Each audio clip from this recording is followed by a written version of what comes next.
A world spoken into existence by God himself, ordered, beautiful, and good. Light breaks through darkness, life rises from dust, and humanity walks with God.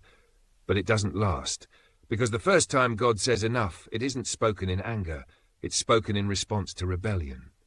Genesis. When sin enters and judgment begins, humanity chooses its own way. Trust is broken, the world fractures, and yet God does not destroy everything. Instead he speaks judgment, but also promise.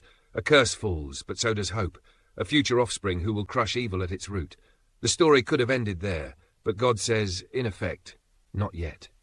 The promise remains. The flood. When evil reaches its limit, generations pass, violence spreads, corruption deepens, until the earth is filled with wickedness. And this time, God says enough. The flood comes, not as chaos but as justice, a reset, a cleansing. Yet even here, mercy floats above the waters. One family preserved, a covenant given, a rainbow in the sky. God will not abandon his creation. Even when humanity fails, God restores. Babel, when pride rises too high, humanity gathers again, unified, but not in humility. They build a tower to reach the heavens, to make a name for themselves. And once more, God says, enough. Not to destroy, but to scatter. Languages divide, nations form, and what looks like judgment becomes the stage for something greater, because from those scattered people, God will choose one man. Abraham. When God begins again through promise, God calls Abraham out of obscurity, not because he is perfect, but because God is faithful. A promise is spoken, a land, a people, a blessing for all nations. Even when Abraham falters, the promise stands. Because this story has never depended on human strength. God is the one who acts. God is the one who fulfills. Exodus, when oppression reaches its breaking point. Centuries later, Abraham's descendants are enslaved. Their cries rise into the heavens, and God hears them. And once again, he says, enough. Plagues fall. Chains break. A sea parts, not because the people earned freedom, but because God remembered his promise. He delivers them, not just from Egypt, but toward himself. The law and the wilderness. When failure continues, God gives his people his word. A way to live, a way to be set apart. But they fail, again and again and again.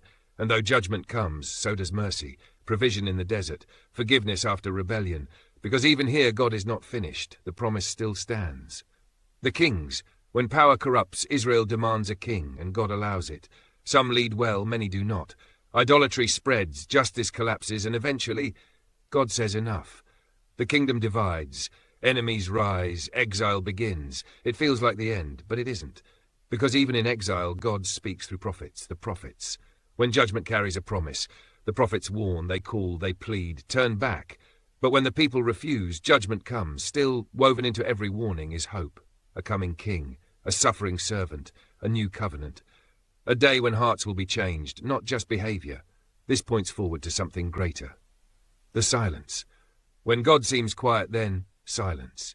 Generations pass, no prophets, no new words. It feels like God has stopped speaking. But he hasn't stopped working, because when the time is right, everything changes. The Gospels, when God steps in, Jesus arrives, not as a distant ruler, but as God in the flesh. He heals, he teaches, he restores, and then he confronts sin fully. At the cross, God says enough, not to humanity, but to sin itself. Judgment falls, but not on those who deserve it. It falls on him. This is the turning point of the entire story, because here, justice and mercy meet, and through his resurrection, death itself is undone. The church, when the mission expands. The story doesn't end there.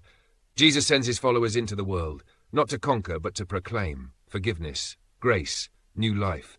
And still the pattern remains. People struggle, churches falter, but God continues to work, through his word, through his spirit, calling people back again and again. Revelation, when God says enough one final time, and then the end comes, not as chaos, but as completion. God says enough to evil, to suffering, to death, not just restrained but removed, a new heaven, a new earth, God dwelling with his people fully, finally, forever, the promise fulfilled. The story you're in, from the beginning to the end, this has always been the story. People fail. God restores, judgment comes, but mercy is never far behind. And every time God said enough, it was never the end of the story, it was the turning point. Because God is not just a judge, he is a savior. Not distant, but present. Not finished, but still working. And this is not just a story to understand, it's a story you are being drawn into, even now, the promise remains.